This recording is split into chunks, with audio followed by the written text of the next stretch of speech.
paano makapag-generate ng leads using forms gamit ang Cellnamics website builder. So, ngayon nandito tayo sa website, no? Ngayon, kapag sinabi natin na form, ito yung easiest way para makapag-collect ka ng contact information ng audience mo or yung mga nag-visit sa website mo. Now, bakit importante na gawin mo siya? Of course, importante yun para makapag-follow up ka dun sa mga prospect mo, dun sa mga nag-visit sa'yo. Kasi according to study, 80% ng sales ay nanggagaling sa follow-up. So, ibig sabihin ito, yung mga tao na mag-fill up dito sa form na gagawin mo, mga high quality prospect yun. Ibig sabihin kasi sila yung nagpakita na ng interest dun sa product, dun sa service, or dun sa membership na ino-offer mo sa kanila. Okay, so ngayon paano mo siya gagawin inside Cellnamics, no? So, kung nagawa mo na yung ano, yung navigation menu dito sa taas, no? Yan, click mo lang yun. Contact, no? Kung wala ka pang contact dyan, add mo siya sa navigation menu. Pinag-usapan natin siya dun sa previous video, no? So, ngayon, let's say meron ka ditong contact, no? Ito yung form. Kung wala dito, gawin mo lang widget. Tapos ay may makikita ka dito na form, no? Ida-drag mo lang siya dyan, no? Pero dito sa example, meron na. So, basta pag wala, drag mo lang siyang ganun, no? Drag mo lang siya para magkaroon. Okay? So, parang ganyan siya. Pero syempre kasi hindi na meron na kasi nakalagay. So, not necessary na to, no? So, di-discard na natin yan. Yan. Pero ganun lang siya kasimple. Drag mo lang siya para magkaroon ka ng ganito. Okay. So, ngayon, ano yung mga magandang gawin natin dito sa form na to? So, of course, una, edit field tayo, no? Ano yung gusto mo na i-collect na information sa kanila? So, let's say name. Pwede kasing gawin mo dito. Meron kang mga placeholder na tinatawag. So, pag sinabi nating placeholder, ito yung kumbaga makikita mo dun sa form. So, kunyari, lagyan natin ng name, no? Ang mangyayari, ayan, kita nyo to, may nakalagay dito sa loob. So, yun yung ibig sabihin ng placeholder, no? So, optional siya kung gusto mo may nakalagay na gano'n sa'yo o wala. So, sabihin natin, tanggalin na lang natin siya, no? Pero, ang importante, ito, no? Yung name. Kailangan naka-ano siya, naka-map to CRM property para alam ng system na yung binigay na contact information ng audience mo ay name yun. Okay? So, kailangan tutugma siya, no? Tapos, click mo yung required field para to ensure na before sila makapag-submit ay fill upan nila ng mabuti. Okay? So, tapos, ito naman, email. Ayan. So, check mo din no, kung email ba talaga yung nakalagay dyan. So, tapos dito, phone number. No, phone din naman. Tama din naman siya. Ngayon, kunyari project type. So, any text. Sabihin natin hindi na importante sa ito, no? Ayan. Sa notes naman, ayan, o kaya pwede mo kasi itong palta. Kunyari, meron ba sila specific na message para sa'yo, no? So, palta mo na lang to. Message. Okay?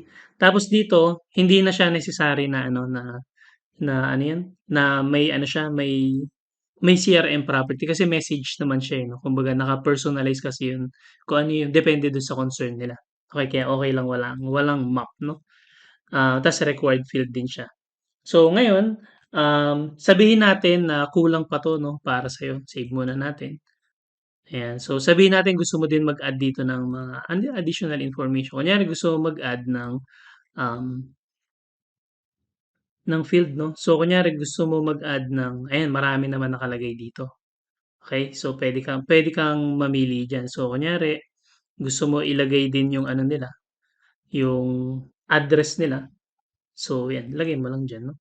Ayan, address, tapos naka-map siya as address, tapos click mo yung required field. Tapos kunyari sabihin natin gusto mo din mag-add ng age. Okay, papaano kapagka gano'n 'no, hindi siya naka-map, 'no? Hindi siya naka-map na ano, na ganyan. So ano yung puwede nating gawin. Kasi importante ma-map mo yun sa CRM properties, 'di ba? So, ganito yung gagawin mo. Pupunta ka dito sa contacts, tapos ay click mo 'tong settings. Yan, ito customer properties, no? Ito yung dito natin minamap yan. Kaya importante naka-map siya doon para kapag nilagay mo yung name, ibig sabihin mag-a-appear sa contact information niya, name yung nilagay niya. Na para ikaw madali kang magse-search. Kunyari may hinahanap ka na name, sa system madali mo siya mahanap kasi nga naka-map siya. Okay, so ngayon, wala kasi nakalagay dito na age, 'no? Mama-map mo din kunyari gusto mo hanapin yung email nila since tama yung pag-mapping mo dun sa tinuro ko kanina, madali siya hanapin. Ngayon, gusto mo mahanap yung age kaya lang wala dito. Kailangan mo lang gawin, click mo lang 'yan tapos lagay mo lang age. Okey, so depende sa'yo 'no. Tapos ano ba yung age, siyempre number 'yun, 'di ba? Tapos click mo lang 'to, available in forms, ayan, ta's okey na siya ulit. Ngayon balik tayo dun sa ano, sa contact, contact information 'no. So, puwede na tayong mag-add dito this time 'no. Edit field, add natin age, okey. So 'yun, gano'n lang siya. Tapos ay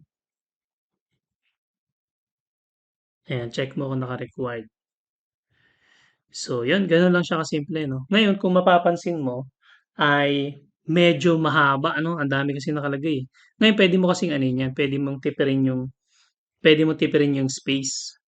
So ano yung mga puwede natin gawin para matipid natin yung space. So for example, yung phone number tsaka age, puwede naman 'yan ano, magkatabi na lang sila 'no. Tapos puwede mo din gawin, resize mo sila, ayan 'no. So click mo lang 'to, yung resize dito, resize, ayan. So kung makikita mo, ano na siya 'no, kumbaga tipid na siya sa space, okey.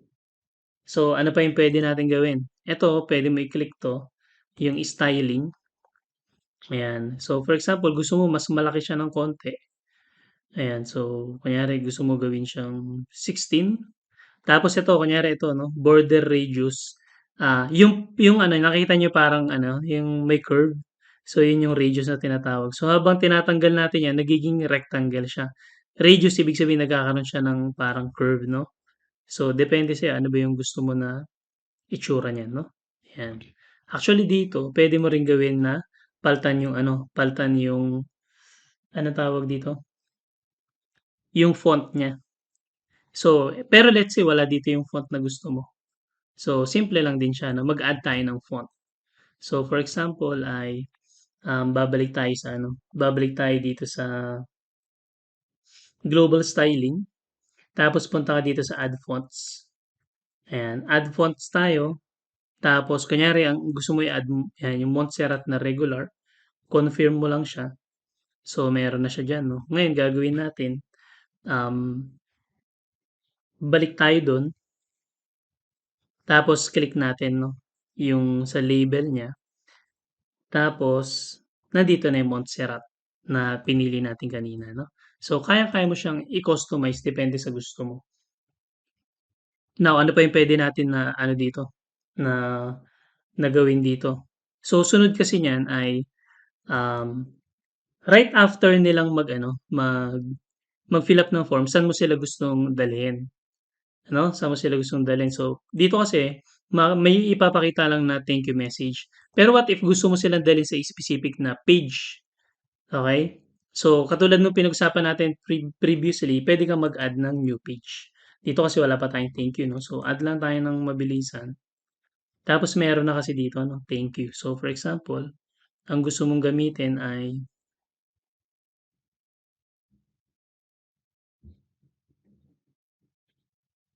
ayan, so pili lang tayo ng magandang, puwedeng gamitin. So, for example ay ito,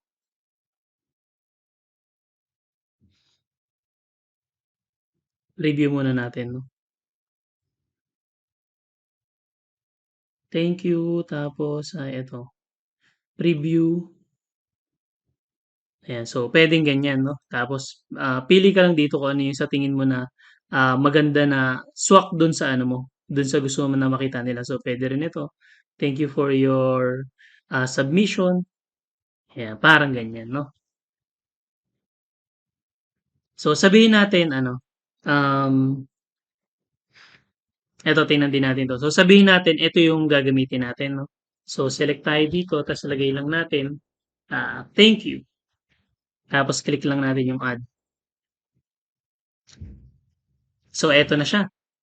Ngayon ang gagawin natin para ma-connect natin siya dun sa thank you page natin, so click lang natin ulit 'yan tapos settings, go to page tapos dadalhin natin sila dun sa ginawa natin na thank you 'no, 'yan. Tapos ano pa, puwede natin sila ipasok sa marketing list. So dito kunyari, contact us list. So, ibig sabihin kasi nito, maganda kasi kapag nasa list sila, kaya mong i-automate yung message sa kanila. So, kaya mo siyang i-trigger, no? Pag-usapan natin yung sa susunod na portion ng academy, no? Yung email and automation. So, mangyayari, once na nag-fill up sila dito, may automated na silang marireceive na email from you. Okay? Tapos, pwede mo rin silang ilagay as tag. So, kunyari, um, con- contact us.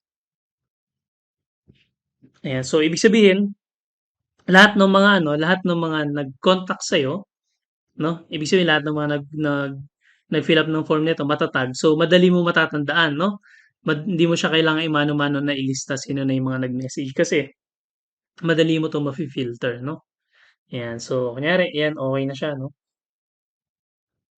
Ngayon ang gagawin natin, ite-test na natin 'to, no? Kung gumagana ba siya. So i-test natin, website preview. Again, click 'to, no? Website preview para malaman natin, no? So i-test natin ngayon, no? So kunyari lagay lang natin ay johncruz@gmail.com. Tapos ang age ay kunyari 29, phone number, tapos yung message, no, kung ano yung message nila. Ayan. Tapos dito address, ayan, kunyari kung ano man yung address, no. Tapos i-ano natin, get in touch. Ayan. So tapos napunta tayo dun sa thank you page na ginawa natin kanina. Okay? So ganun siya nagwo-work. Ngayon iche-check natin napunta ba talaga dun sa tama, no? So punta tayo dito sa contacts. Ayan. So kung makikita niyo ito yung finilapan natin kanina, no? Johncruz@gmail.com. Ito yung tag. Okay, na tag sila. Tapos mababasa natin kung ano yung sinagutan nila kanina. Ayan, diyan yung age, yung phone number, yung message, yung address. Okay? So ngayon check naman natin napunta ba sila dun sa tamang list. Okay, so meron tayo ditong list. Ayan, so eto siya, 'di ba? So click natin, napunta ba siya talaga dun sa contact us list? Tama, 'di ba? So 'yun, gano'n lang siya kasimple, 'no, yung paggawa ng form inside, Cellnomics website builder. I hope na marami kang natutunan and see you on our next video training.